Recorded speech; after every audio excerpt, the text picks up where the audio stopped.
guys are looking for it, right? You guys are looking for it. It's funny. You guys, you should have like a box. Everyone gets like 1 point on their grade. It has to be something. Yeah, LED light or something. Now that we have internet, this is we can go to the Learn tab. What I'm going to do is I'm going to show you how to take some content that already exists inside of some of the demo scenes from Unreal and move it to your own world. I don't want you guys going on the internet and finding assets. That's a whole other pipeline for dealing with other content. Just deal with things that are already optimized for game engines for right now, so that we can all just kind of move at the same pace. So there's all these different worlds we can download and take things from. The one I want everyone to make sure they have access to is the content examples. Content examples is basically the encyclopedia of everything you could possibly do in Unreal that you can reverse engineer. And it's probably like 6 gigabytes or something like that, but I spend hours working on problems, and then so I said, oh no, that was just in the content examples. Why didn't you start there? I should have started there, because there it is, the thing I could copy and paste or break apart and learn how to use on my own. And let's go ahead and see if I have it. So what I'm going to do is I'm going to download that in the meantime while I build a world. So we just go to Learn tab and content examples, and you guys can do it too. Internet depending. So I click on it and then I say create project, and I'm going to create it for 416. And then I only have one hard drive on this Mac, but if you have a secondary drive, I would save this to a different folder, like the bigger drive you have, because these things can get pretty big pretty quick. And it says unavailable. That's really interesting. I think it's fine. I think it's just I can't download it again because it's already downloading. That's funny. Anyway, so we're going to open up 416. I'm just going to say, I'm going to launch it. Let's get around that. Set current and launch it. And let's take a look at the launch tab.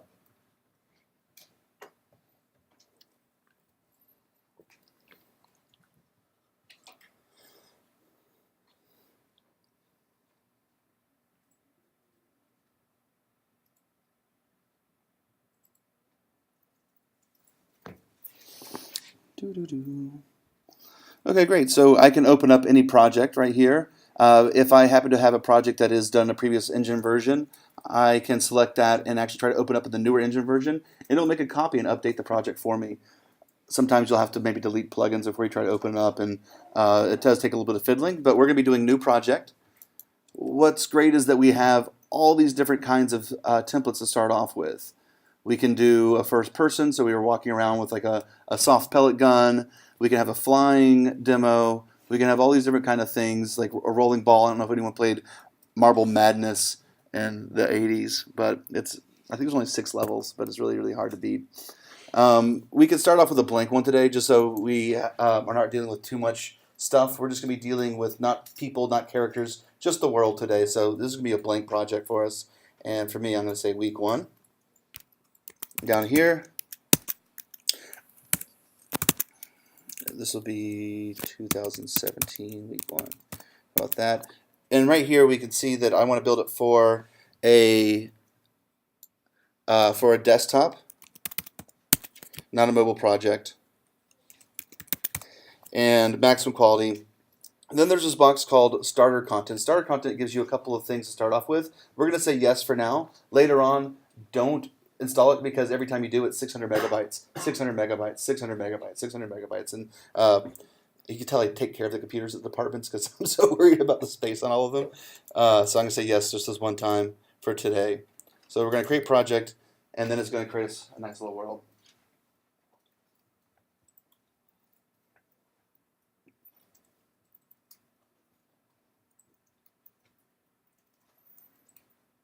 And soon we can make custom splash screens so that we can have our logo and it looks super professional. And I already have errors. That's amazing. Who knows? All right. Working with it. Okay, so here we have our sculpture and our two Eames chairs. I'm at home. This is where I live. All right. So this is the layout of Unreal. This has the kind of a similar layout to a lot of 3D programs. You can right mouse click and drag around to view things. And then while mouse clicking, there is the WASD keys. Anyone who's a first-person shooter naturally could tell when they put their hands on their computer, they'll put their fingers over the WASD keys, like Ankit does when he rests at his computer. This is how you navigate around inside of Unreal, and it's so intuitive for me because I've been playing first-person shooters since Wolfenstein that it's just I'm so surprised not all programs do it. What was that? Wolfenstein 3D, yeah. Throw out the references. Wolfenstein 3D. Yeah, we're talking about gaming. I was showing up on gaming on my AT&T computer in 1980 something or other. So anyway, so WASD keys, W goes forward, S goes back, left and right. This is called a strafe when it doesn't turn. The mouse is what turns it for me.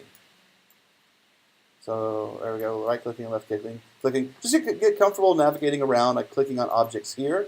And then you kind of see that menu on the right side as I select objects. It's selecting things on the right. This is our world outliner. This is everything in the world, so we can either select it through the world or we can select it over here in the list. And you can drill down and search for things by text. So if I'm looking for a chair right there, I can type the word chair. And now it's a lot easier to see that I have two chairs that I can select and do things for. All right?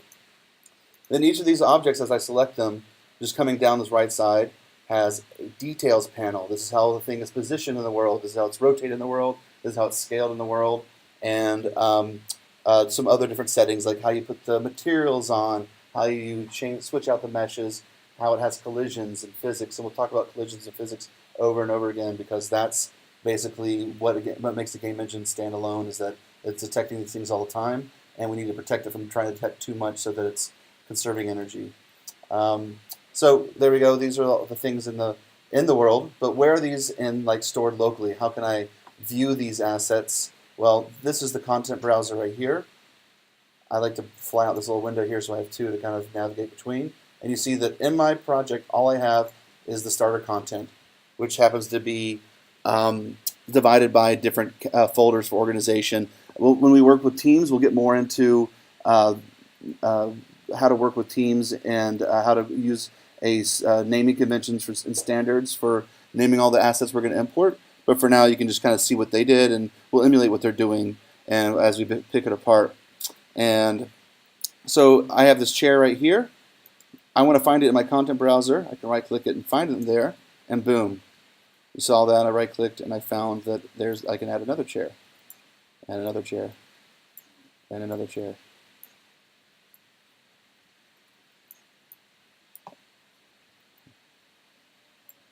And a bench. And a sconce. Yeah, right? So, well, there we go. That's a great point. We can manipulate things inside this world as well. We have a lot of options that you guys can click around on and find, but in particular, this is our move, our rotate, and our scale. And you see how the widget, the representation of the icon for interactivity updates depicting what it's doing. We can move, we can scale, and we can rotate. So I have this platform. Then we want to make this a double wide. I'm going to go over to scale. These also have keyboard shortcuts of W, E, and R. And then these handles represent the three different axes. And this is like the only prerequisite I have for this class besides introductory level computing is you have to know there's a Z-axis. So there's three here for us, X, Y, and Z. And I'm making it get bigger this way by pulling on it, and this way. And now we're just giving a little bit more space. There we go. Now we have room for everything. Okay? So this is how we navigate all the stuff we have. The starter content has some more fun things in it. Everyone loves particles, so we go to particles. And boom. Particles. How about some steam? There we go. Some stuff. So it's all cool. What's great about Unreal Engine is that it's rendering kind of all the time. this particle simulation is playing, but I haven't actually hit the play button. This is just actually the natural state, and this is what kind of separates Unity from Unreal, is that this can get very CPU intensive, and over here, really you can hear my computer just spinning like a, yeah. So you could turn this off. A lot of people who don't have gaming performance laptops, take off real time, and that'll stop. And that'll help out a lot of people who are working from home, or if you don't have like you're not charged. I've done projects in here. I've done demos where I'm screen recording and also using the game engine, and my computer's plugged in, and I'm still losing battery power, and just trying to finish the demo before the computer shuts off. So just a word to the wise, something we can manage. And of course, ping me on Slack if you're having any problems with this kind of stuff. So that's cool. What we're going to do is talk about migrating things to get things over, and then building some world from scratch. What's cool about, I think this is a good starting space. We have a little sky, and we have some chairs already. Let's go ahead and actually talk about this sky right here. This, if I take away this, it's called a blueprint sky sphere. Blueprints are how we do interactivity inside of Unreal. It's going to be a node-based coding language we're not going to get into today. But it has a lot of exposed variables, and you guys should know what variables are in this class. And they're all here in this details panel. And so we can just come down here and read it and we say, oh, sun brightness. Well, let's see what that does. Well, it doesn't appear to do that much, but we can say refresh material at the top. And that's not doing much. I never actually messed with that before. Let's see. Let's go to cloud speed. So now, oh, it's because it's not real time. I got to put that for real time. Boom. So now my clouds are going so much faster. I'm already making the world, a great place to be. Opacity of clouds. A cool little trick I happen to know is that I know this directional light here, this little light source inside my world, is actually representing the angle of the sun. Like if I look up, there's the sun, and it's in alignment with this angle of this ray right here. If I actually want to change the time of day, you see how the shadows are changing in real time too? I'm going to come over here and make this point directly up, which is like negative 90, 90, and negative 180. And then I'm going to say refresh material on my blueprint.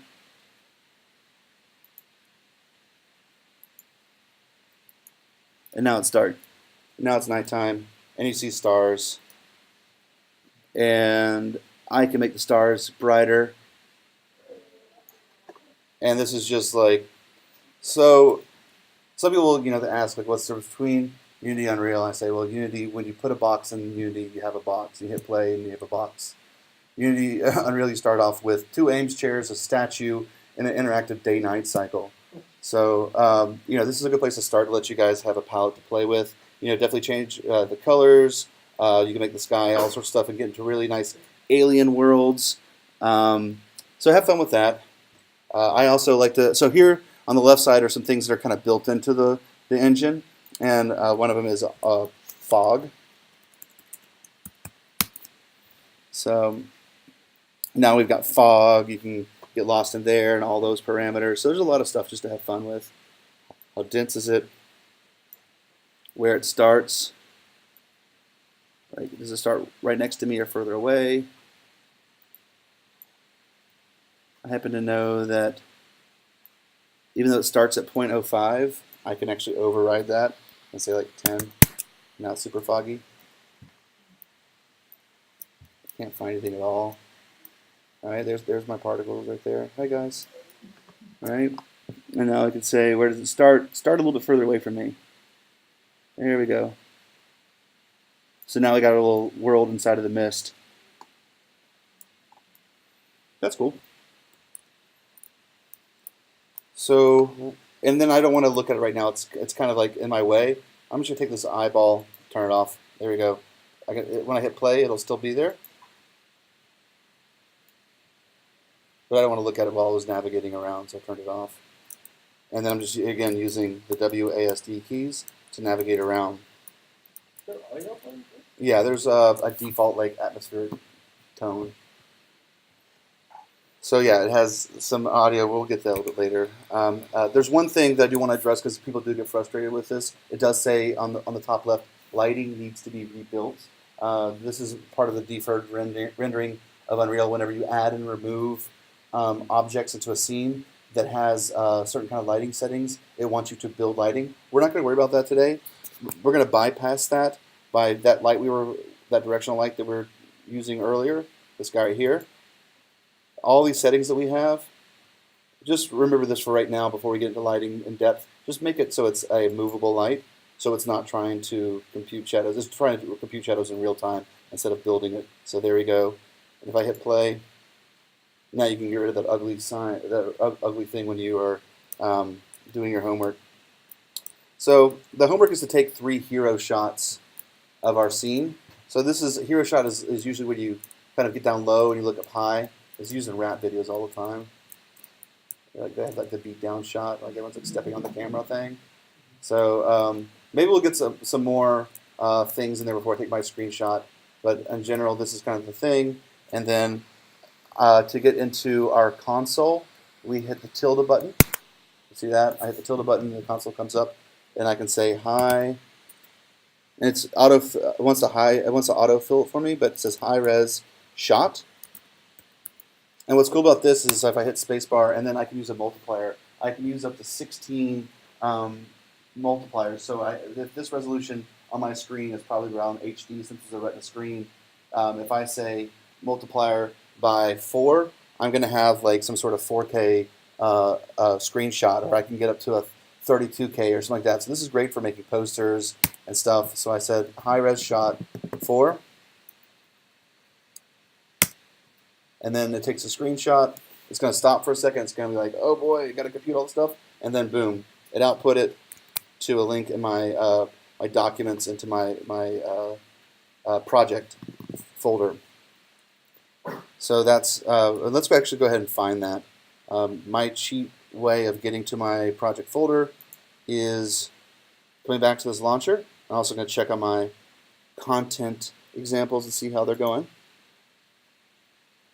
Looks like still we're almost halfway down there. Good, that's awesome. So I'm going to find this project that I just made, which is week 1, 2007. Right here.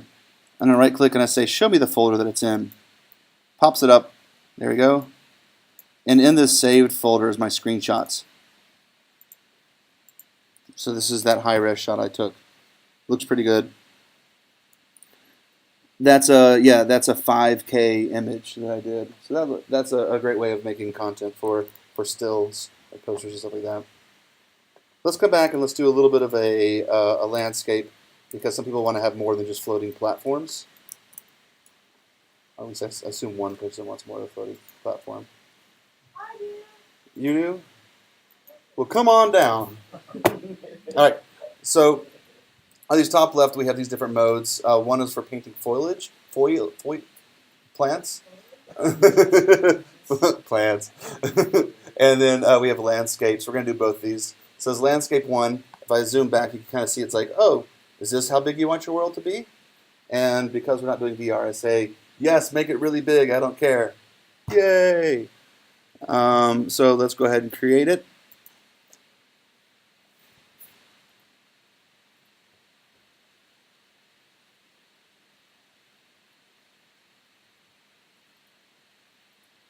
Or maybe I shouldn't have made it that big. Anyway, there's resolution settings on the left side for how big you want it, how much resolution you want it, and that all depends on like how much detail you're going to go into. Like if you're going to be doing very intricate, like little hills and valleys and stuff, maybe you need more resolution. If it's going to be flat or if it's going to be broad strokes, then don't worry about it for right now.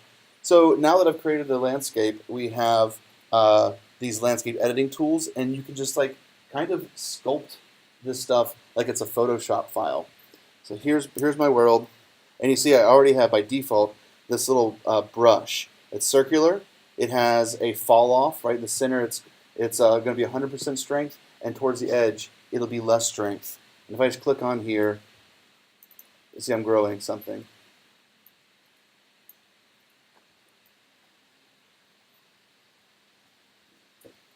So this is an additive thing where I'm sculpting. If I come back to these tools, I've seen, yeah, it's a circle, or I can use other shapes. These PNGs as alpha channel stuff. I can smooth these things off. I can flatten them. Flatten it all out so it's all the same level. So just play around with all these kind of things. There's some really, really interesting stuff where you can start simulating erosion and adding in noise. And you basically just like you're sculpting with clay.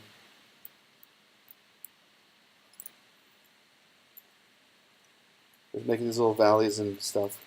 Just do a little noise. Yeah, just adding randomness. Cool. But I really can't see anything because it's just all this big grid. Totally made this like landscape way too big. That's fine. Let's go back to our manage it. Let's see. Sculpt. Sculpt, manage.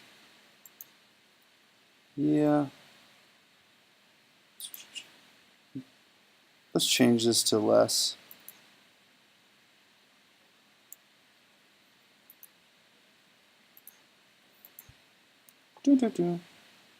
Oh, so I just changed that one component. Fun. Or I could just go over here to my right side and say delete and start from scratch. Let's do it the right way together. And let's make it a smaller grid. There you go. You see how it's coming in and out. This is with 63 by 63, coming in to 15 by 15, and much smaller. And this will be more manageable for us to. It's actually performing so much quicker already. Cool. And then maybe we want to have more than just our Alice in Wonderland chessboard look to it. Let us go back into edit mode and let's give it a material. Come over here to our starter content and we're going to get a material. And you see that the starter content already came with a whole bunch of things. And they're really good looking, they tile nicely.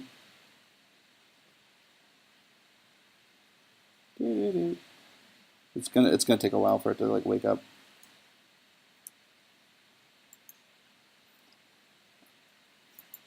Let's just do it over here. So in the details I can also do over here. Basic floor.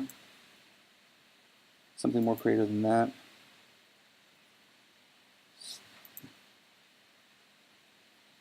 Great, and it's going to compile. It needs to think about it because that is a big thing. So the bottom right, you'll see it's compiling shading. So kind of wait for that to happen.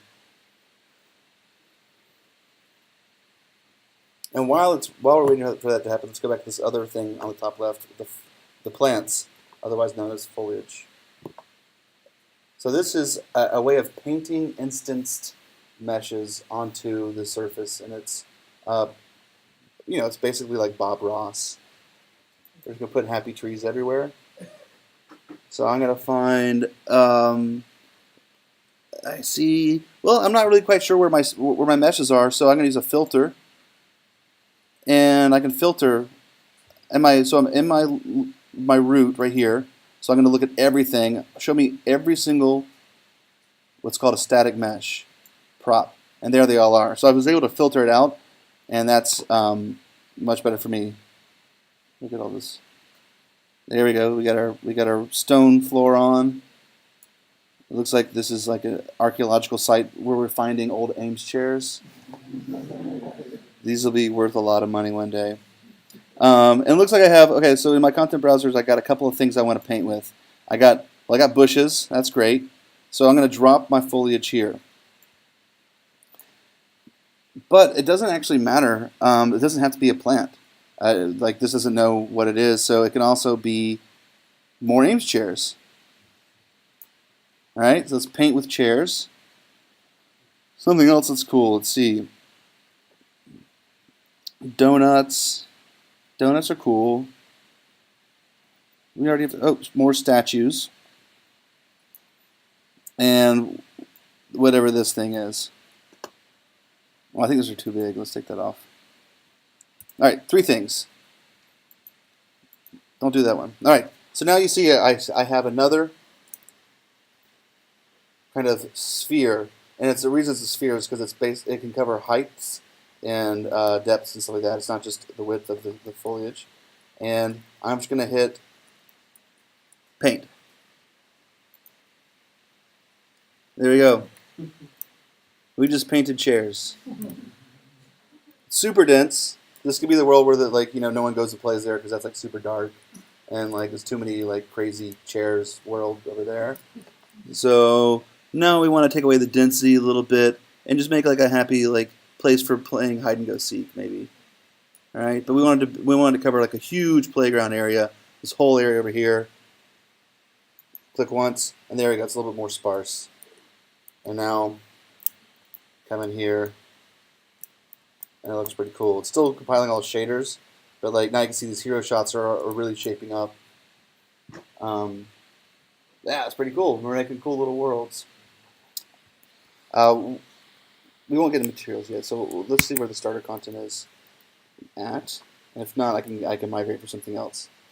There we go. Now we got some trees, and it's still freaking out a little bit.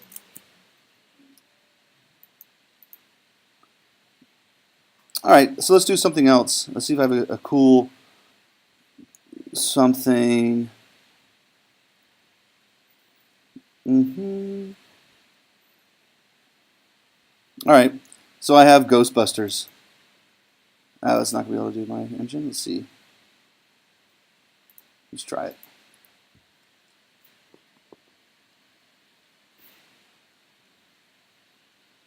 Yeah, my Mac doesn't like doing screen recordings and also running 2 Unreal engines at the same time. So this is like some sort of free Ghostbusters thing that I downloaded off Unreal. It's like the library scene from the opening, and like the cue cards are spitting out, and it's got the the lady that jumps out at you. And we're gonna steal some books and bring it over. And this is what the homework is to download some of these content examples and stuff, find assets you think are cool, and then move them over to the other your project that's your own weekly project. That way, I don't want you turning in entire levels that have already been made. That's a little bit uncreative and doesn't really hone your skills. I want you to be able to kind of get more comfortable just using the interface and manipulating it and doing things like one at a time and creating it from kind of scratch. Give it one more second.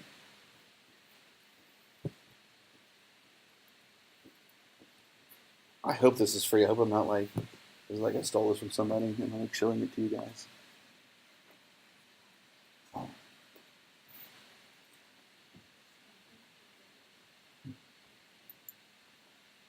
Hmm.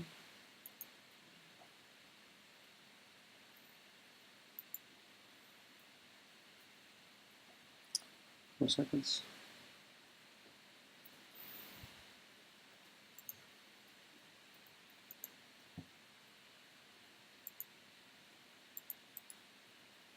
Windows. Yeah. Yeah, like that.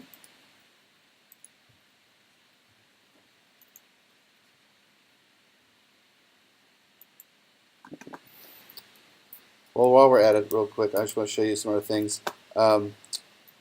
Back over here, there's a couple more things that are built in. I do want you guys to play with a little bit of lights, which are fun. I'm not going to really go into it too much, but you can see that you can add a couple of. If it's too dark what you're building, you can add a couple of these beautiful lights in here and be able to see different objects. The light that was the sun is a directional light. The difference is point lights only matter where they are. It doesn't matter which angle they're facing. And a directional light doesn't matter where it is, it just matters what angle it's facing. So they're kind of the opposite of each other. It's directional light. See that? There it is. Doesn't matter where I place it, but as I rotate it around, you see all the shadows change with it. That looks pretty cool. But as I move it, nothing happens.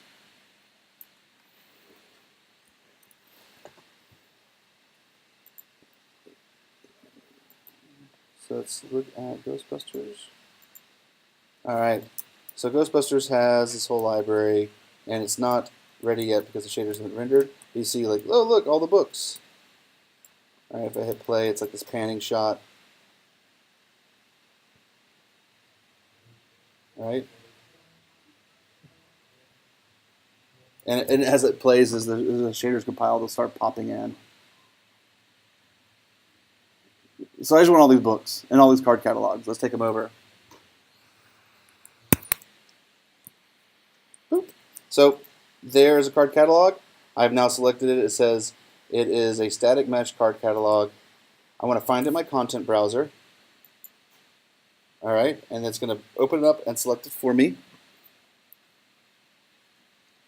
which is right there. All right, and then I'm going to right-click on this object, Asset Actions, Migrate. All right, so right-clicking, Asset Actions, and then Migrate. And what happens is that it's going to take every single thing that's involved with this object, all the materials, all the textures, all the sounds, everything that it touches inside of this game engine, and it's going to seamlessly move it over, so I have all of that to play with without any breakage whatsoever. It's a great way of being able to use assets. I say, yep, I'm trusting you that this is everything because I'm too lazy to check it myself. Thank you. I'm going to migrate it to the project that we've been working on from scratch today, the week 1 project. So this is like the Ghostbusters thing. And yes? Can you have multiple projects open with tabs? I think that's what we so those are multiple windows for same project. I have multiple projects open. You can't dock 2 projects together, but you can dock. If I opened up a static mesh editor, if I opened up the blueprint system, those things can be docked to its own within one project, and we can look at that in 1 second. So it tells me that it wants me to show it the content folder for the target project where I want to send it. This is its own project folder, content folder. I'm going to find Unreal Projects. I called this one Week 1, 2007. This is where I want to send it. I want to bring it over here to the project we were working on today. I hit open, and it copies everything over. Yeah, you can. What I do actually when I upgrade projects often is I right-click on a level, and I actually migrate entire levels at a time, entire projects at a time. You can do it to as many things as you want to at one time. You have to be able to kind of select it multiple. Like if it's not in the same folder, you can't maybe do that because it might be hard to select. But yeah, as many things as you want to. I could have right-clicked on this entire project and migrated it into my project. And actually, that's how a lot of people working together when they first start, put their projects together, is that they migrate them to each other. Because everything has all these different folder structures, and trying to copy paste all these things can get really complicated.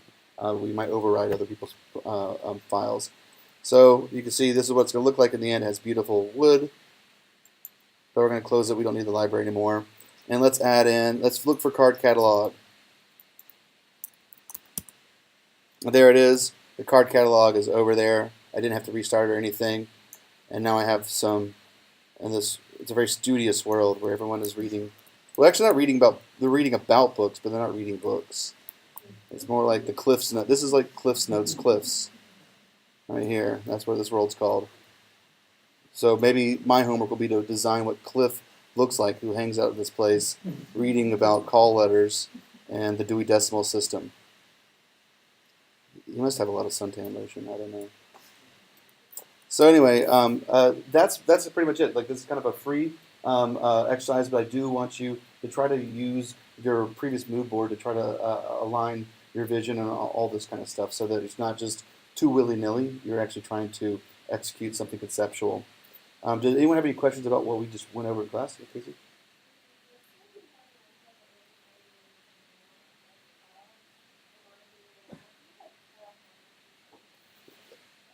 Unreal accepts a few formats, but the standard one is FBX, which is a asset interchange file format for Autodesk. It can carry animations, lighting, cameras. It's really it's a multi-purpose tool, so that's what we will use the most. I just because we haven't talked about actual assets yet and importing them, it causes so many problems if it's not ready for a game engine. But I kind of want to wait till we can spend more time like going into the wilds of the internet. But today we'll keep it in a closed system, ecosystem together. So that's it for